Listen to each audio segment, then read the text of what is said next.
Olá, e aí, tudo bem? Como é que você está? Bem, hoje essa aula curta é para falar um pouco sobre algumas diferenças importantes entre a Gestalt terapia e a perspectiva fenomenológica existencial. Eu vou começar falando um pouquinho da Gestalt terapia e aí vou tentando apontar as diferenças e semelhanças, certo? Vamos lá. A abordagem Gestalt terapia, ela tem início lá nos anos 1950 na Europa, especificamente na Alemanha, com Fritz Perls. Fritz Perls era um psicólogo alemão que trabalhou com várias coisas, né? Com teatro, com zen budismo. Ele era uma pessoa assim muito autêntica, muito verdadeira com as coisas que ele fazia. E ele ficou um pouco insatisfeito com uma reação de Freud quando ele foi apresentar um trabalho bem psicanalítico. E aí daí ele começou a pensar outras coisas. E uma dessas coisas foi a Gestalt. Bem, esse termo Gestalt vem da palavra alemã configuração, certo? E aí ele pegou esse termo lá da psicologia da Gestalt, que é uma teoria bem específica sobre questões de percepção e configuração. E aí Fritz Perls ele levou para a sua abordagem terapêutica. Então, na Gestalt terapia, ele teve várias influências. Ele teve influências do humanismo, influências do existencialismo, que estava bem forte na época, naquele contexto europeu, né, pós-guerra e tal. E aí ele também usou muito o método da fenomenologia. Embora assim, quando você vai ler os textos de Gestalt terapia, você vai encontrar os fundamentos filosóficos e os fundamentos teóricos da Gestalt terapia estão com base nessas perspectivas filosóficas que eu falei, ou seja, humanismo, existencialismo e fenomenologia. Então, a Gestalt terapia, ela bebe nessas fontes, e aí o trabalho terapêutico tem essa visão de homem, essa visão de ser humano e essa visão de mundo. Qual é a visão de mundo da fenomenologia e do existencialismo? Bem, isso aí eu falei em outras aulas, mas eu vou recapitular aqui rapidamente. No existencialismo, o ser humano é considerado como responsável por sua própria existência, ou seja, somos pessoas que precisamos dar sentido à nossa existência, precisamos nos responsabilizar por nossas escolhas, precisamos encontrar um projeto existencial, construir esse projeto para que a gente possa ter uma existência mais autêntica, né, mais saudável, e a gente vai fazendo essas escolhas a partir da circunscrição histórica, social em que estamos, né, das possibilidades que nos aparecem diante da vida. A fenomenologia também fala um pouco disso, né? É bem mais complexo do que o que eu tô colocando aqui, tá bom? Porque é uma aula curta, eu não vou ter como aprofundar, mas é só para, assim, instigar que vocês mesmos, né, vocês mesmas procurem estudar mais sobre isso, né? Por exemplo, eu sugiro o livro de Yolanda Forghieri, que fala bem basicamente sobre a psicologia fenomenológica russeliana, de Russell. Então, acho que é um bom início, assim, para você começar a ler. E aí você vai encontrar esse fundamento filosófico da Gestalt terapia na fenomenologia, né? Ou seja, a fenomenologia como método, como perspectiva filosófica, como visão de mundo, como filosofia de vida, certo?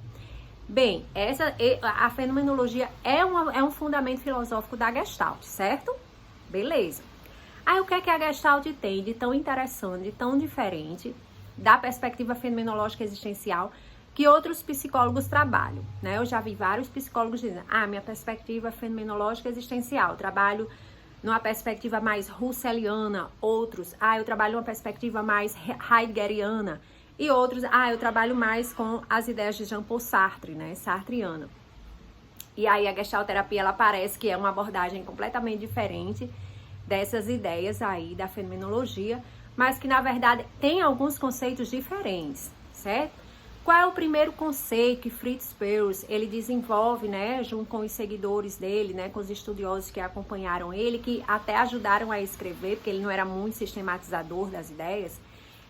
O que é que aparece? Aparecem dois conceitos importantes. O primeiro é o conceito de contato e o segundo é o conceito de awareness. O que é o contato? Bem, o contato é quando você se dá conta de alguma coisa, é quando você percebe algo, não só racionalmente, mas também emocionalmente, compreensivelmente, algo que realmente você percebe que faz parte de você, certo? e algo que realmente contribui para que você perceba, né, se conscientize, aí vem um conceito de awareness, para que você se dê conta daquilo que você necessita, daquilo que você precisa para você ficar bem, ok? Então, por exemplo, vou dar um exemplo simples. Eu sinto fome.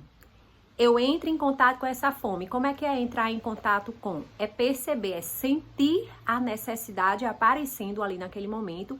E aí faz com que eu me mobilize para buscar saciar a fome, para buscar satisfazer essa necessidade que é a fome. Então, percebe que quando eu sinto a fome, ela não é só algo racional, ela é algo também corporal, é algo da sensação, né? Da senso-percepção. Então, a awareness, ela também perpassa pelo aspecto subjetivo, pelo aspecto emocional, não é só físico, não é só uma sensação da visão, do olfato, do paladar, né, da audição. É também uma sensação emocional, ou seja, uma necessidade que eu sinto e que eu preciso satisfazê-la para poder ficar numa certa homeostase, certo? Bem, então a gestalterapia ela vai trabalhar com esses dois conceitos importantíssimos. Tem outros conceitos, mas esses são os básicos, que é o contato e awareness. Então, para eu ter saúde, né, dentro da perspectiva gestáltica, eu preciso entrar em contato com as minhas necessidades, eu preciso perceber o que eu preciso para ficar bem. Né? A saúde como essa homeostase, como esse bem-estar relativo, como essa satisfação de necessidades, né? E aí você pode até pegar, por exemplo, a pirâmide de Maslow, né? Para ver que necessidades são essas. Tem outras também, necessidades emocionais, existenciais, fenomenológicas e tal.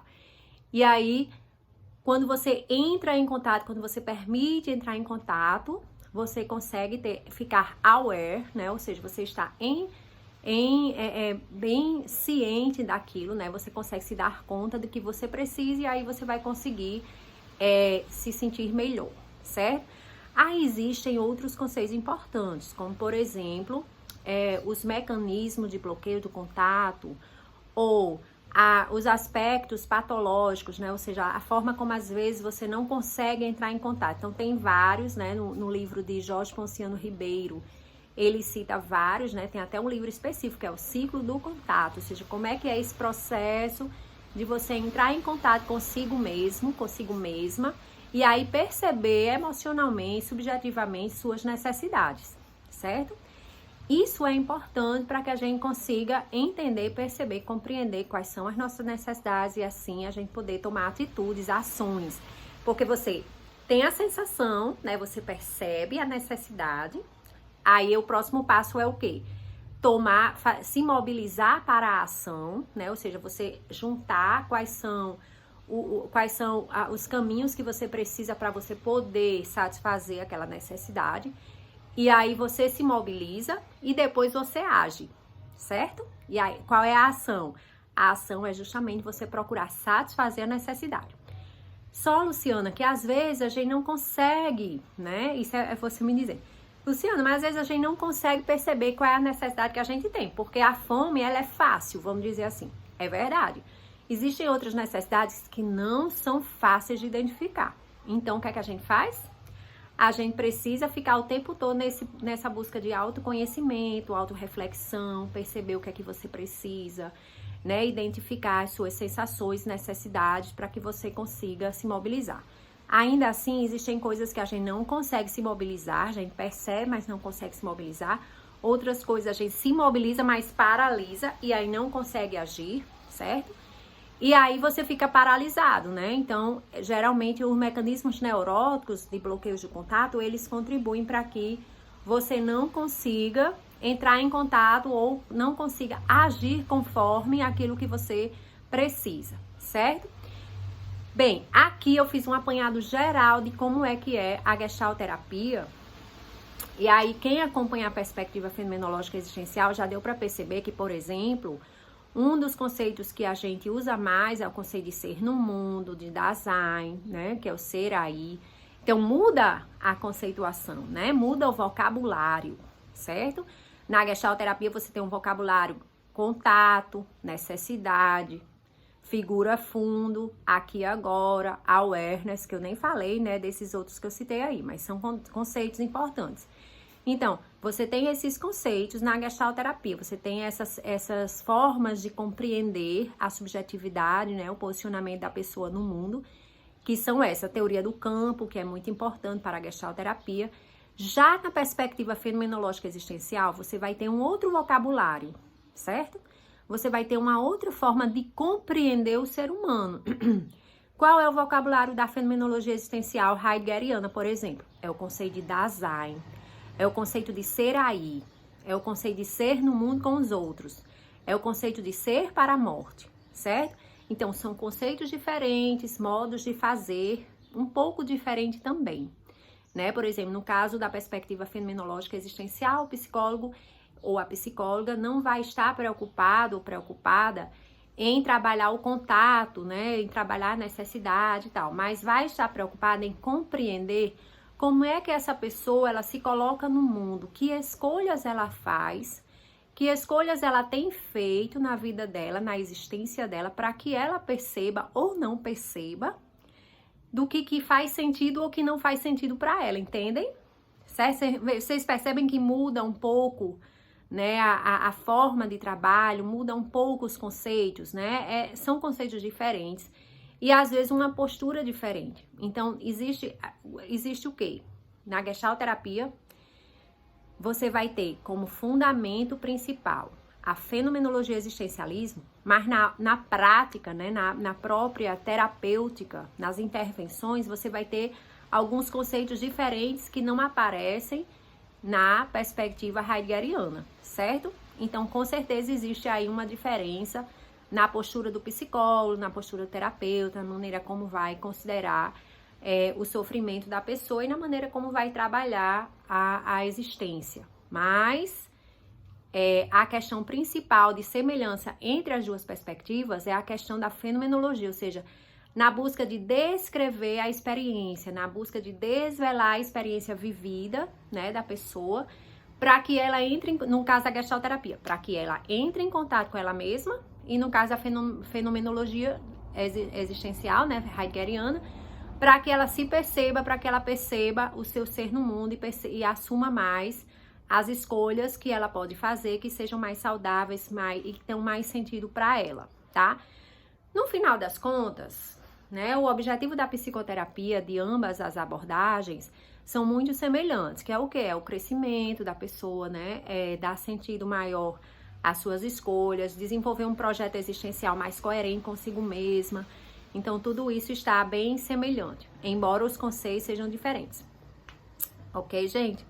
Bem, eu poderia falar muito mais sobre essas duas, mas o vídeo já está longo. E aí, assim, se alguém que assistiu esse vídeo discorda do que eu coloquei, por favor, coloque nos comentários. Eu acho muito legal, porque assim, eu não sou dona da verdade, tem coisas que posso ter falado aqui, né? Porque eu não segui nenhuma colinha, eu fui falando à medida que as ideias foram surgindo, então pode ser que eu tenha falado alguma coisa que não ficou clara, que não ficou bem explicada, ou que você discorda. Então, nada mais interessante do que colocar, né, de uma forma legal, tá? Por favor, nada de críticas destrutivas.